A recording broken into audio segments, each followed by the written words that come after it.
Today is August 24, 2023. So, nandito ako sa backyard at katatapos ko lang mag-cut ng grass. Nag-lawn mowing ako. So, hi Jeng, hi Dave, hi Ate Cora. Pakita ko lang sa iyo yung backyard namin. Okay? O, yan yung backyard.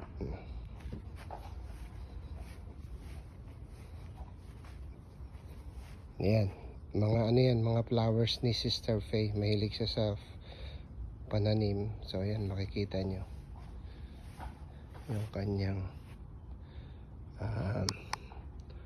flowers. Yan, meron din pine tree at meron ding ano ba yan, water spinach and kangkong. Kangkong yan, oh. Yan sili yan. Yan, camel yan, camel. Tagabantay ng garden. Yan. And then, ako naman, ito ano to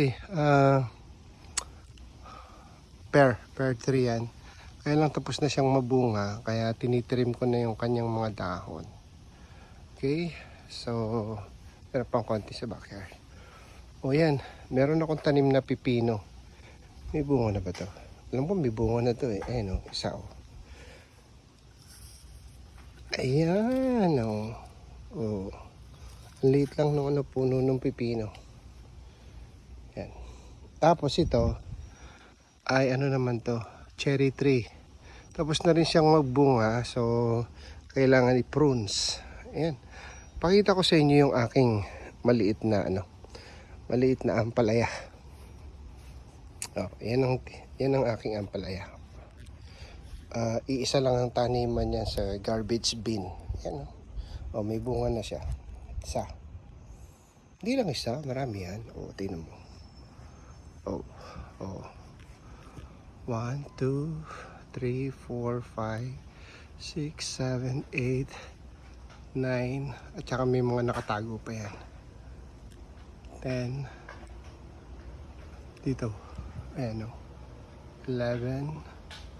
Dito. 12. Oh, yan ha. 12 sa isang puno. 12 na agad. Oh, yan. Yan yung aking bungang ampalaya. Punta tayo doon sa tanim ko sili. Maglakbay muna tayo ng konti. Ayan. Ganyan ang backyard namin. Ayan.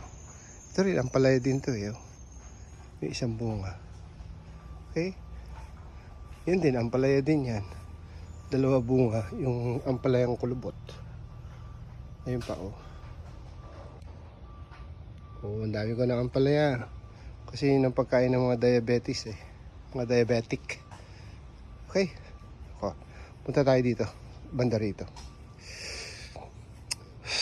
Ito yung papunta sa labas, papunta sa front yard. Yan yung aking sili. Sa tingin mo walang bunga? Daming bunga niyan.